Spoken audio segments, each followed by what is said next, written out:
Hey, what's going on YouTube? Jamo TV, innit? Hey, OnePlus 16.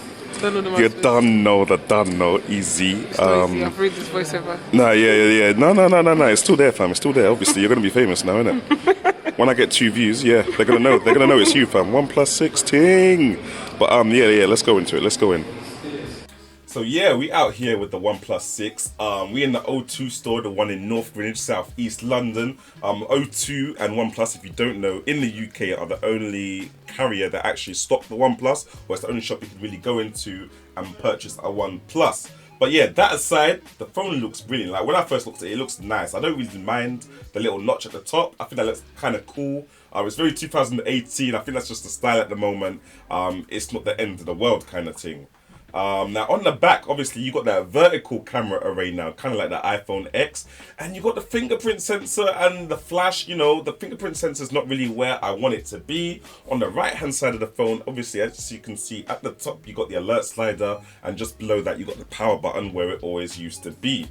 On the left hand side now, you've got the SIM card tray, and then you've got the volume rocker, which is always where it used to be as well. My only problem with the buttons at the moment is definitely just the fingerprint sensor. I like to be able to unlock my phone when it's on the table, face up, and I can just, you know, put my thumb or put my index finger on the fingerprint sensor and keep it moving, especially if the phone is in my, you know, my car holder.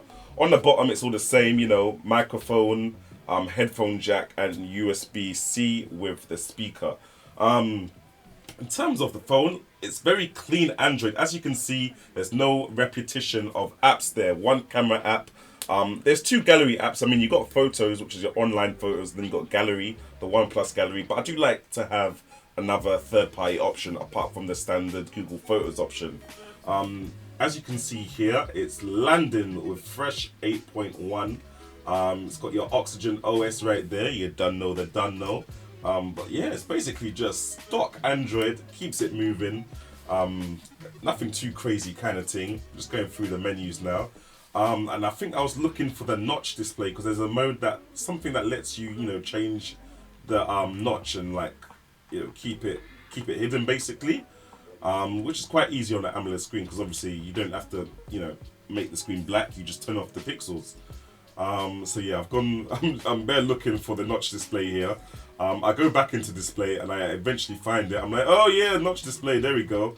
And it's got 2 modes there. So it's got full screen mode and it's got default mode. And then it's got a list of apps that you can, you know, change to specific modes. So you don't have to have all apps in full screen or all apps in default mode. You can change it to specific apps. Now, as I've gone into the menu here, you can see that there's no apps that are currently set to always be in full screen. They're always all set to default mode, although they do sometimes display in full screen mode anyway, which is a bit weird. So like, I'm gonna try and change the calendar app to default mode to see if it hides the notch. Change it to calendar. I think I changed it to full screen mode first of all. Then I'm looking for calendar. Go back into the calendar now, and I can see the notch. So yeah, that's full screen mode, and I'm like, yeah, that's cool. Blah blah blah. Bam. And I'm gonna go back now. And then we're going to try and change it to default mode to see if it hides the notch, but for some reason it didn't. I'm not sure if that's because it's like the O2, you know, retail kind of demo copy kind of thing. I can still see the notch there. Tried to go through, you know, into the app to see if it was just me, but nah, the app did not go into default mode and I was not able to hide the notch. So yeah, but yeah, we're going to go into the camera now. I thought the camera looked quite decent. I'm already using the OnePlus 5 anyway, so it wasn't crazy good compared to what I'm already using on my OnePlus 5. So I don't really see that much of a substantial increase in quality. Obviously, the top and the bottom camera apparently are both optical image stabilization now. So they should be 720, 1080p fast, 60 frames per second, 4K, and you got 4K fast at 60 frames per second as well. So obviously the 4K 60 frames per second, that's a new mode. I haven't got that on the OnePlus 5, so you know, it's kind of cool. I would really like to test that out, but I haven't got a 4K monitor, so I'm actually gonna have to take a video and then probably take it to my boy's yard to see what the quality looks like as opposed to normal 4K at 30. But yeah, 4K at 60, you know, a nice little surprise there. What I did notice is in the camera settings, I didn't really see an option for slow motion. The option is not in the same place that it is on my OnePlus 5. Now, I've heard other reviewers say that it does have slow motion mode. However, I've just not seen it on this demo unit at least. So I'm not sure if that's because it's a pre-retail unit kind of thing, or will it be in, will it be an update in the final version? Apparently, you can get 480 frames per second at 720p, or you can get 240 at 1080p.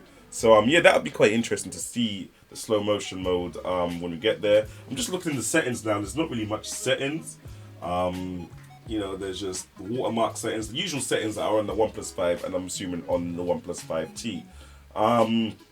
But yeah, having no capacitive buttons on the bottom, as you can see there, it's kind of annoying for me. It means you're losing a bit of screen, just so you can use your navigation buttons. You can hide them and just, bring them up when you want to use them, but I like having them there all the time.